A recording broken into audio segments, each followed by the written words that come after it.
राधे राधे दोस्तों, कानामास चैनल में आप सभी लोगों का स्वागत है। आज मैं आप लोगों को इंदिरा एकादशी का महत्व और इंदिरा एकादशी की कथा सुनाऊंगी, जिससे मात्र सुनने से आप इसको पितृपक्ष में सुनने से आप लोगों के जो भी पितृ हैं, अब जो भी अधोगति में मरे हैं, उनकी आत्मा को शांति मिलेगी और मोक्ष प्राप्त होगा।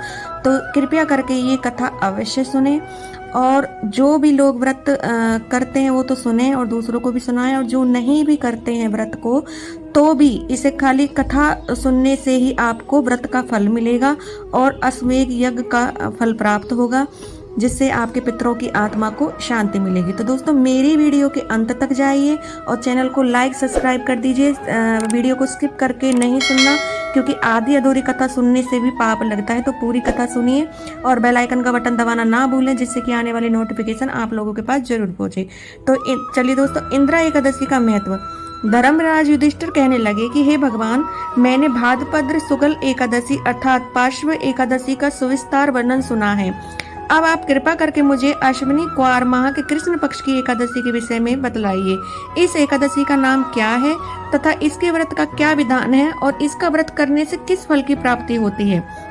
भगवान श्री कृष्ण कहने लगे कि अश्विनी कृष्ण एकादशी का नाम इंदिरा एकादशी है। यह एकादशी पापों को नष्ट करने वाली तथा पितरों को अधोगति से मुक्ति देने वाली है। हे राजन, ध्यान पूर्वक इसकी कथा सुनो। इसके सुनने मात्र से ही वायपेय यज्ञ का आपको फल मिलेगा। तो इंदिरा एकादशी की व्रत कथा। प्राचीन काल में सत्य युग के समय में महिष्मती नाम की एक नगरी थी, जिसमें इंद्रसेन नाम का एक प्रतापी राजा रहता था। धर्म पूर्वक अपनी प्रजा का पालन करते हुए शासन करते थे। वह राजा पुत्र पौत्र और धन आदि से संपन्न और भगवान विष्णु के परम भक्त थे।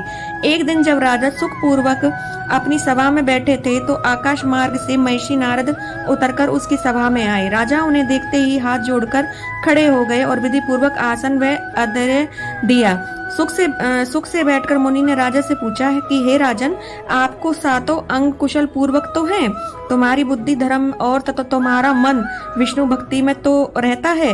देवर्षि नारद की ऐसी बातें सुनकर राजा ने कहा, हे महर्षि, आपकी कृपा से मेरे राज्य में सब कुशल है तथा मेरे यहाँ यज्ञ कर्मादि कृत हो रहे हैं। आप कृपा करके अपने आगमन का कारण कहिए।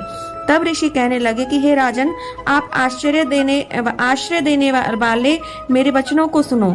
मैं एक समय ब्रह्मलोक में यमलोक को गया। वहां श्रद्धा पूर्वक यमराज से पूजित होकर मैंने धर्मशील और सत्यवान धर्मराज की प्रशंसा की।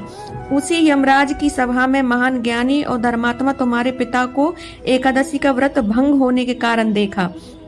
उन्होंने संदेशा दिया, सो मैं तुम्हें कहता हूँ।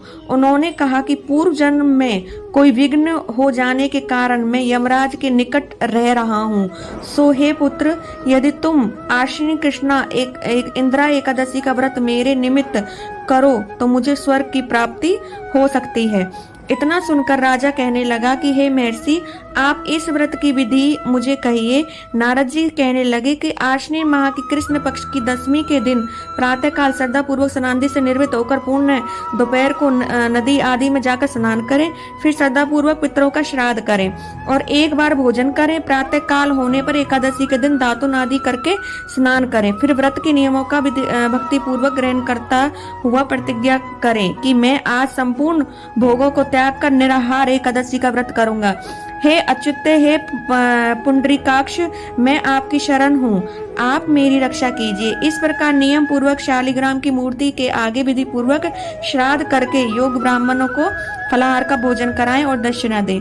पितरों के श्राद्ध से जो बच जाए उसको सूंघ कर गौ को दें तथा धूप दीप गंध पुष्प नैवेद्य आदि सब सामग्री से ऋषिकेश भगवान का पूजन करें।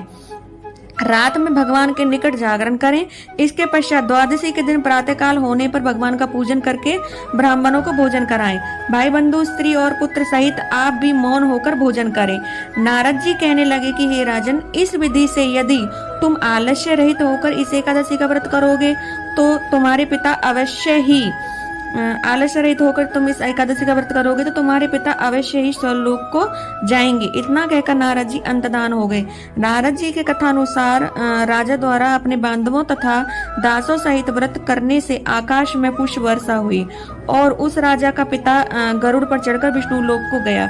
राजा इंद्रसेन से भी इस एकादशी के व्रत के प्रभाव से निष्कंटक राज्य करके अंत में अपने पुत्र को सिंहासन पर बिठाकर स्वर्गलोक को गए। हे युधिष्ठिर, यह इंद्रा एकादशी के व्रत का महात्म्य मैंने तुमसे कहा है। इसके पढ़ने और सुनने से मनुष्य सब पापों से छूट जाते हैं और सब प्रकार के भोगों